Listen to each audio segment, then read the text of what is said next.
हमें अच्छा लगता है कि जब हम पाकिस्तान से लोग आते हैं यहाँ काम करने, हम आपका काम देखते हैं। अस्सलाम वालेकुम। आप लोग हमारी फिल्में इतने प्यार से देखते, इतनी मोहब्बत हमें देते हैं, उसके लिए हम आपके तहे दिल से शुक्रगुजार हैं। प्लीज़ फ्यूचर में भी ऐसा करते रहिए और हम ज़रूर इंशाल्लाह पाकिस्तान आएंगे जल्द। So cinema is cinema. I don't think cinema sees boundaries. You have to respect art, but at the same time, art is not bigger than your country. 18 सितंबर 2016 का वो काला दिन, जब इंडियन आर्मी कैंप पे एक ऐसा हमला होता है जिससे पूरे इंटायर नेशन में दुख का माहौल छा जाता है, लोगों के अंदर गुस्सा होता है। लेकिन बॉलीवुड को 6 महीने भी नहीं लगते इस हमले को भूलने में, और 6 महीने तो दूर की बात, उसके 1 महीने बाद ही 28 अक्टूबर 2016 को एक फिल्म आती है ए दिल है मुश्किल, जिसमें फवाद खान, इमरान अब्बास नकवी जैसे पाकिस्तानी एक्टर काम करते हैं। और उसके 6 महीने बाद यानी कि 25 जनवरी 2017 को रईस जैसी फिल्म आती है, जिसमें SRK जैसे सुपरस्टार पाकिस्तानी एक्टर माहिरा खान के साथ काम करते हैं। और ये हवाला दिया जाता है कि अरे एक पाकिस्तानी एक्ट्रेस की वजह से क्या पूरी फिल्म बॉयकॉट कर दें। ओमपुरी, सलमान खान जैसे superstar art has no boundaries का भिंडी रोना स्टार्ट कर देते हैं। That you have been attacked by demons and you want to take a revenge from the innocent people. Uri के बाद क्या आप मानते नहीं है प्रॉपर एक्शन था? हाँ, वही कह रहा हूँ।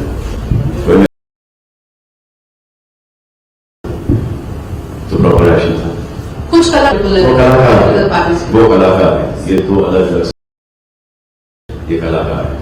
कि आपके पास बहुत पाकिस्तानी प्लेयर्स हैं। Come on man, sports should be left alone. Pulwama हमले के बाद भी हम नहीं सुधरते। 2019 में FWIC यानी कि federation of western Indian cine employees Pakistani artist, singer, technician को कम्प्लीटली बैन कर देती। लेकिन इसके बाद अब पहलगाम हमले के बाद भी फवाद खान की अबीर गुलाल फिल्म इंडिया में रिलीज होने वाली होती, जो कि इवेंचुअली रिलीज तो नहीं हो पाती, लेकिन real and real life villain Prakash Raj इस पर क्या कहते हैं आप खुद ही सुन लो। अबीर गुलाल नाम से एक फिल्म आने वाली है फवाद खान और वाणी कपूर की। MNS का कहना है कि हम इसे महाराष्ट्र में रिलीज नहीं होने देंगे क्योंकि इसमें पाकिस्तानी एक्टर काम करते हैं। I am not for any banning of films, whether it is right wing, whether it is a propaganda film, release it. वही दूसरी तरफ पाकिस्तानी आर्टिस्ट जो इंडिया से पैसे, फेम, वर्ल्ड वाइड रिकॉग्निशन कमाते हैं, वही लोग पहलगाम में हुए हमले को एंजॉय कर रहे होते हैं। लेकिन जब इंडिया रिटेलिएट करता है, वे बिल से बाहर आकर अपनी कंट्री को डिफेंड करते हैं और इंडिया को इनोसेंट लोगों को मारने वाली कंट्री तक बता देते हैं। लेकिन पहलगाम हमले पर बॉलीवुड स्टार शुतुरमुर्ग की तरह अपना सिर नीचे करके कुछ नहीं बोलते। ऑपरेशन सिंदूर पे भी उनका मुंह नहीं खुलता, जिसके बाद आम जनता के अलावा महाराष्ट्र पुलिस तक इन्हें इंस्टा स्टोरी लगा के ट्रोल करती। तो ऐसा क्यों है कि पाकिस्तानी कलाकार जिन्हें इंडिया से सब कुछ मिलता है, लेकिन जब टाइम आता है तो वो सब कुछ जानने के बाद भी अपनी कंट्री के लिए खड़े रहते हैं। वही बॉलीवुड अपनी कंट्री के लिए स्टैंड लेना तो छोड़ो, पाकिस्तान को डिफेंड करने लग जाता है। तो आज की इस वीडियो में काफी सारे पत्ते खोलने वाला हूँ और आप भी जानकर शॉक्ड रह जाओगे कि क्यों बॉलीवुड स्टार्स चाह कर भी पाकिस्तान के अगेंस्ट नहीं बोल सकते, और हर पाकिस्तानी एक्टर एक्ट्रेसेस अपनी कंट्री के लिए खुलकर कैसे स्टैंड ले लेता है। तो बॉलीवुड के इस दोगले प्यार को क्या नाम दूं? तो वीडियो को अभी से लाइक कर दो, इससे पहले मैं इनका पर्दाफाश कर दूं। India has now carried out a high-precision tri-service operation targeting 9 major terrorist facilities across Pakistan and Pakistan-occupied Jammu and Kashmir. Operation Sindoor was launched by Indian Armed Forces to deliver justice to the victims of Pahalgam terror attack. It echoed what a lot of netizens were feeling. Why has Bollywood gone quiet again? तो आपको इन दोगले Bollywood stars की पूरी सच्चाई evidence के साथ बताने के लिए मैंने वीडियो को 3 पार्ट्स में सेग्रीगेट किया है। फर्स्ट, हम तो एक ही है पाईजान। Second, art has no boundaries. And third, काला सफेद कारोबार।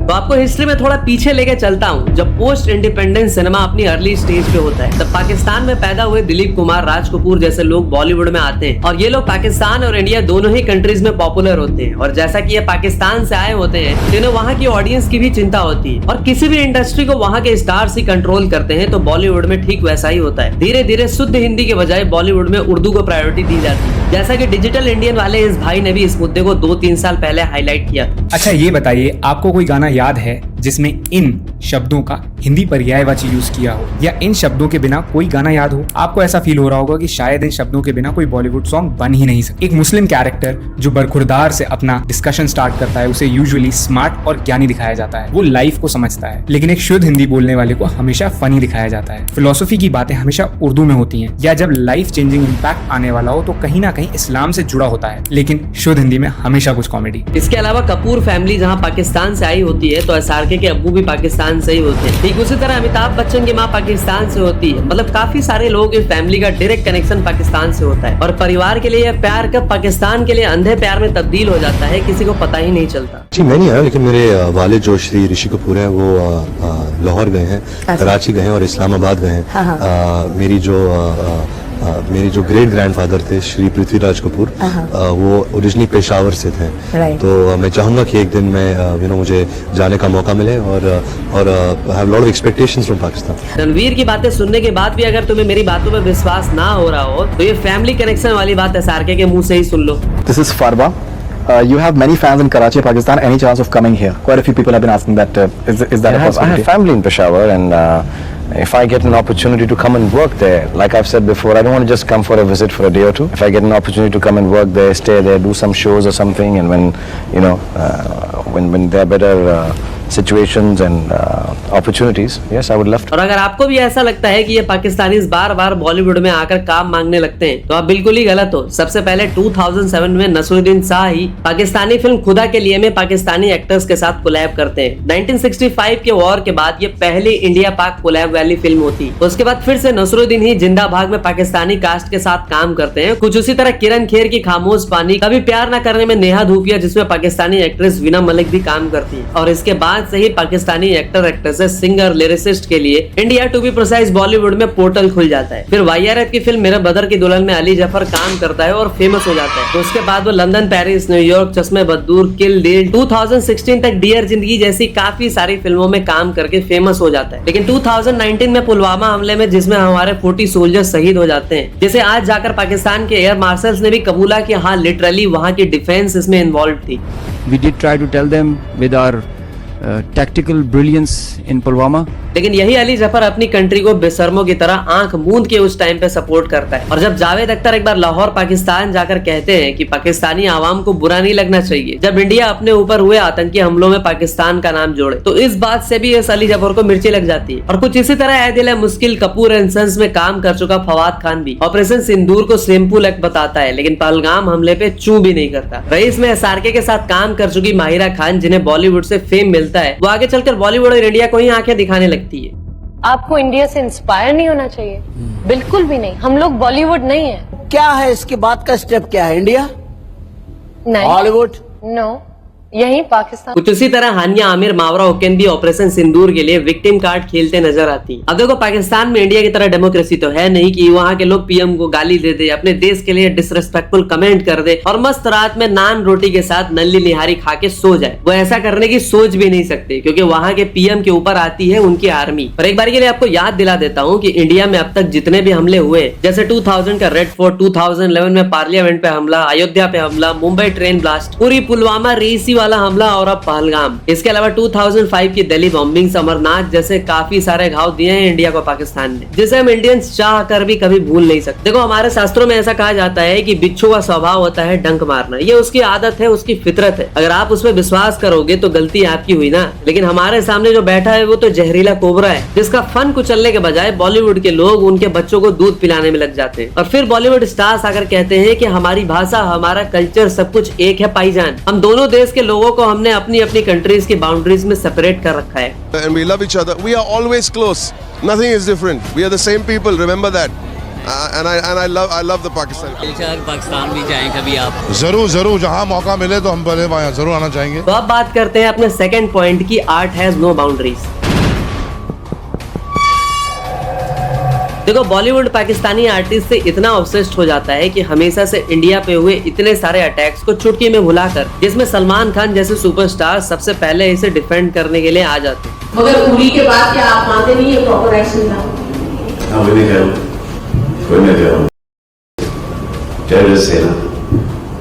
तो प्रॉपर एक्शन था। कुछ वो कलाकार, ये दो अलग अलग सब्जेक्ट है। वो टेररिस्ट है, ये कलाकार है। और सिर्फ यही नहीं, सलमान याकूब मेनन को लटकाने पे भी सवाल उठाते हैं और कहते हैं कि याकूब को नहीं उसके भाई को लटकाना चाहिए। लेकिन सवाल ये आता है कि सलमान खान कैसे डिसाइड कर लेते हैं कि कौन सही था कौन गलत। और जहां बार बार पाकिस्तानी गवर्नमेंट खुलेआम खुद को आतंकियों की फैक्ट्री बताती है। अभी रिसेंट में उनके मिनिस्टर ख्वाजा आसिफ ने एडमिट किया था कि हाँ हमने अपने यहाँ टेरर फैक्ट्रीज खोल रखी है और हमें US से फंडिंग मिलते आई है। Rest of the world also. But you do admit You do admit, sir, that Pakistan has had a long history of backing and supporting and training and funding these terrorist organizations. Well, we have been doing this dirty work for United States for about 3 decades, you know. लेकिन सलमान खान को कौन समझाए? तो सलमान खान कहते हैं कि Mumbai attack के लिए पाकिस्तानी गवर्नमेंट जिम्मेदार नहीं थी.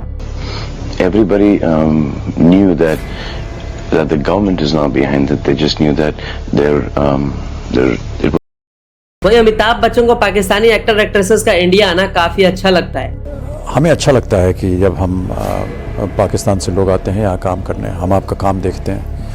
आपके टेलीविज़न के ऊपर जो सीरियल्स हैं वो बहुत ही उम्दा हैं. और अभी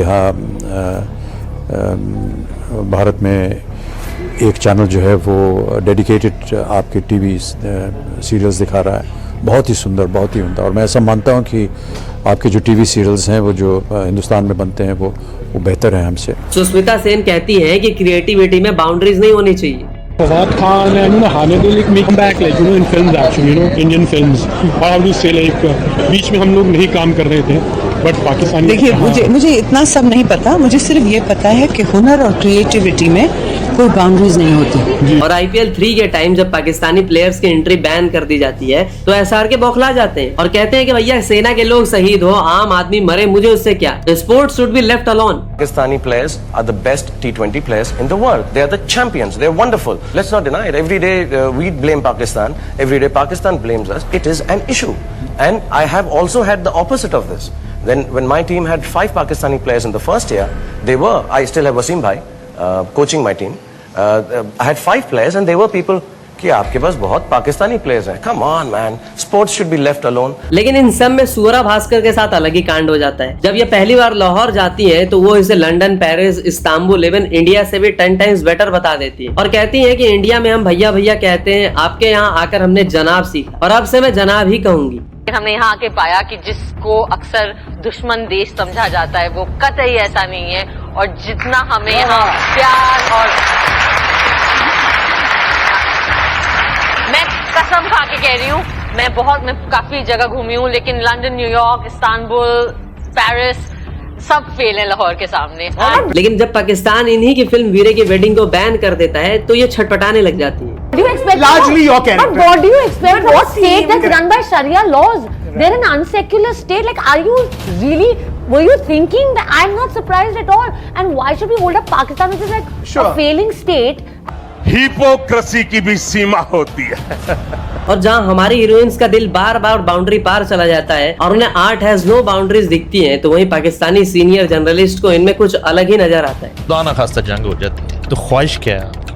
इंडियन एक्टर से हमारी लौंडियां बन के आती हैं तो हमें इजाजत है लौंडी बनाने की कि नहीं है इजाजत? अब देखो, इनके पाकिस्तान प्रेम का चलो मान लेते हैं कि ये लोग लिबरल है, लेकिन भारत की फिल्में जैसे टाइगर जिंदा है, पठान में ISI को इंडिया को सपोर्ट करते हुए दिखाना और बेंस्टो के बॉलीवुडिया दिखाते हैं कि raw agent Pakistani ISI agent को कहता है कि ये दुनिया हमें जीने नहीं देगी, आओ भाग चले. ठीक कहती थी सोया कि ये दुनिया हमें कभी साथ जीने नहीं देगी, आओ भाग चलते हैं. जोक्स अपार्ट, लेकिन असली बुरा तब लगता है जब इतने बड़े स्टार्स जिनकी अपील पैन इंडिया क्या पैन वर्ल्ड में, जो कहीं ना कहीं इंडिया को रिप्रेजेंट करते आए हैं, वही लोग पहलगाम जैसे इतने बड़े इंसिडेंट के बाद अपना मुंह बंद कर लेते हैं. मेट गाला जैसे वर्ल्ड इवेंट की बात करें तो यहाँ दिलजीत, कियारा, प्रियंका के अलावा SRK तक जाते हैं. जहाँ पहलगाम इंसिडेंट 22 अप्रैल को हुआ होता है तो मेट गाला 5 मई से स्टार्ट होता है. लेकिन वहाँ गया कोई भी एक्टर एक्ट्रेस इंडिया में हुए इतने बड़े हमले के लिए वर्ल्ड मीडिया के सामने कुछ भी नहीं कहता. एक सिंपैथी के लिए एक बैच तक लगाने ये लोग सही नहीं समझते. और दूसरी तरफ यही लोग यहाँ से मीलों दूर रफा मुए अटैक पे भिंडी रोना स्टार्ट कर देते हैं, जिसमें आलिया भट्ट, सोनाक्षी सिन्हा, वरुण धवन, तृप्ति दिमरी, ऋचा चड्ढा, दिया मिर्जा सब सोशल मीडिया पे ऐसे रोना स्टार्ट करते हैं जैसे उनके रिश्तेदार वहाँ पे बैठे थे. सीज फायर पे सलमान खान पोस्ट करते हैं कि thank God for cease fire, फिर उसे डिलीट कर देते हैं. बॉलीवुड के कुछ चंद लोगों को छोड़ दे तो पूरा का पूरा बॉलीवुड चुप रहता है. पाकिस्तान से आए ऑफर के लिए दिलजीत दोसांझ कहता है कि हाँ क्यों नहीं, वो पाकिस्तान जरूर जाएगा. खान्स के लिए उल्टा इंडिया में स्टैंड विद खान्स की मुहिम चलाई जाती है, जिसके लिए रूमर होता है कि इसके लिए 5 करोड़ रुपए खर्च कर दिए गए. इवन टर्की पुत्र आमिर खान को भी लपेटे में ले लिया जाता है, जिनकी बीवी को कभी इंडिया में डर लगता था. इनके आने वाली फिल्म सितारे जमी पर के लिए भी बॉयकॉट करने की डिमांड रख दी जाती है. जस्ट अब सपोज करो जैसा पाकिस्तानी एक्टर एक्ट्रेसेस ने वोकल होकर अपने कंट्री को गलत होते हुए भी सपोर्ट किया, अगर हमारे एक्टर एक्ट्रेसेस जो कई बार काफी सारे इवेंट में इंडिया को रिप्रेजेंट करते आ चुके हैं, वो अगर अपनी आवाज बुलंद करते और पाकिस्तानी आर्मी और उनके ये सालों पुराने गेम को एक्सपोज कर देते तो कहीं ना कहीं इम्पैक्ट तो जरूर पड़ता। और 2025 में ही आप टॉप 10 कंट्रीज चेक करोगे तो आतंकवाद के मामले में पाकिस्तान सेकंड नंबर पे आता है। तो वीडियो के आखिर में बात करते हैं कि चाह कर भी ये बॉलीवुड बांड पाकिस्तान के अगेंस्ट क्यों नहीं बोल पाते। तो सबसे पहले आप ये पिक्चर देखिए जहाँ एसआरके के साथ ये जो बंदा खड़ा है ना, पता है कौन है? इसका नाम है टोनी असाई। और जरा इसके बारे में पूरी जानकारी भी ले लीजिए। बुधवार को सोशल मीडिया पर कुछ फोटो सामने आए जिसमें बॉलीवुड अभिनेता शाहरुख खान और उनकी पत्नी गौरी को टोनी असाई के साथ देखा गया। टोनी कैलिफोर्निया आधारित कश्मीर अलगाववादी है जो कश्मीरी युवाओं को भारत के विरुद्ध लड़ने के लिए भड़काता रहता है। एक श्रीनगर आधारित एक्टिविस्ट अल इस्कंदर ने ट्विटर पर ये फोटो डाले और आरोप लगाया कि टोनी अशाई, जिसे अजीज अशाई के नाम से भी जाना जाता है, वह पाकिस्तान के ISI प्रायोजित Jammu Kashmir liberation front JKLF से जुड़ा हुआ है। इस्कंदर का यह भी कहना है कि अशाई ने शाहरुख खान की दुबई और लॉस एंजलिस स्थित बिल्डिंग्स का डिजाइन किया है। गौरी खान भी अशाई के साथ बहुत सारी परियोजनाओं से जुड़ी हुई हैं। ट्वीट में इस्कंदर का यह भी कहना है कि अशाई की पढ़ाई से लेकर बिजनेस तक सबको JKLF ने ही फंड किया था। इस्कंदर ने पाकिस्तान के प्रधानमंत्री इमरान खान के साथ भी अशाई की फोटो डाली है और लिखा कि उसे ISI से वेतन मिलता है और वह जम्मू कश्मीर व देश के अन्य भाग के लोगों से भी संपर्क में है। ये वही बंदा है जो बुरहान वानी को शहीद बताता है। 2020 में इसे पाकिस्तानी ISI एजेंट तक बताया गया था। इस सो कॉल्ड आर्किटेक्ट ने काफी सारे सेलेब्स के घर डिजाइन किए हैं और पाकिस्तान में भी बहुत कुछ किया है, जैसे नवल यूनिवर्सिटी और पाकिस्तान को इसी ने आर्किटेक्ट किया था, जिसमें साजिद यूसुफ शाह ने भी पोस्ट किया होता है कि टोनी या अजीज असाई के SRK और उनकी बीवी से गहरे ताल्लुक होते हैं। और ये टोनी असाई एक मार्क्स्ड पीस एक्टिविस्ट है जो हर मौके पे इंडिया, उसके सोल्जर्स, यहाँ तक कि यहाँ की इंडियन गवर्नमेंट के अगेंस्ट जहर उगलते रहता है। साजिद यूसुफ शाह ये भी कहते हैं कि ये टोनी असाई और उसके लड़के सेल कंपनीज बना के धड़ल्ले से मनी लॉन्ड्रिंग करते हैं। सोचो इसने 1992 में $450,000 की सेल कंपनी बनाई थी। इवन इसके एक्स PM ऑफ पाकिस्तान, जिनकी जेल में तशरीफ मार ली गई, टोनी असाई के इमरान खान से भी गहरे ताल्लुक है। और बॉलीवुड से सिर्फ SRK ही क्यों, और भी लोगों के नाम बताता हूँ जो इस टोनी को पर्सनली जानते हैं। Tony Ashai is the first individual we are focusing on. Anil Masarrat, number 2. Yes, seen here, Tony Ashai, seen here with Shah Rukh Khan, seen here with Imran Khan, seen here with a large number of other individuals within the Bollywood fraternity. Who is he? He's an alleged member of ISI floated group JKLF who spews venom against our forces. Look at his footprint. Look at the number of people. Bomman Irani, Kareem Morani, Tony Ashai with Pariniti Chopra, Tony Ashai with Sonu Nigam, Tony Ashai with SRK, with Imran Khan. This is part of an ecosystem. देखो बॉलीवुड के underworld से पुराने connection रहे हैं, जहां underworld एक time पे फिल्मों में पैसा डालता था, सारे उल्टे सीधे काम करता था। सलमान से लेकर संजय दत्त जैसे बड़े बड़े सुपरस्टार उनसे डायरेक्टली कनेक्टेड थे। तो ये सिंडिकेट आज भी कहीं ना कहीं चलता है और यही लोग इन बॉलीवुडीय भांड के काले पैसे को सेल कंपनी बना के अलग अलग तरीके से व्हाइट करते हैं। देखो इस टकले, मेरा मतलब अभिषेक कर की बातों पे मैं थोड़ा कम विश्वास करता हूँ क्योंकि बहुत फेंकता है, लेकिन इस बार अभिषेक कर ने बहुत ही नोटिस करने वाली बात कही है कि बॉलीवुड यूजुअली जब भी पाकिस्तान की बात आती है, चाहे वो गलत कर रहे हैं तो चुप रहते हैं, अच्छा कर रहे हैं तो बिल्कुल हाँ कि बॉलीवुड का बहुत सारा ट्रांजैक्शन आज के समय में कैश पे होता है। ये कैश जाता है दुबई, इसलिए आप देखोगे बॉलीवुड सेलिब्रिटीज की कभी ना कभी स्टोरी आपको दुबई में दिखती है।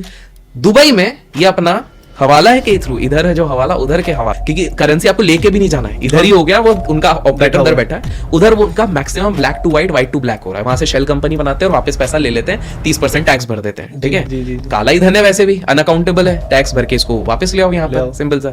तो वो बताया कि भाई उधर जो हवाला दुबई में ऑपरेट कर रहे हैं, इनके जो हवाला ऑपरेट करते हैं वो दुबई से पाकिस्तानी लोग ही ऑपरेट करते हैं, और ये पाकिस्तानी लोग जो हैं ये are controlled by 2 entities. One is Dawood, which you guessed it right, and there is one more which I'm leaving for people.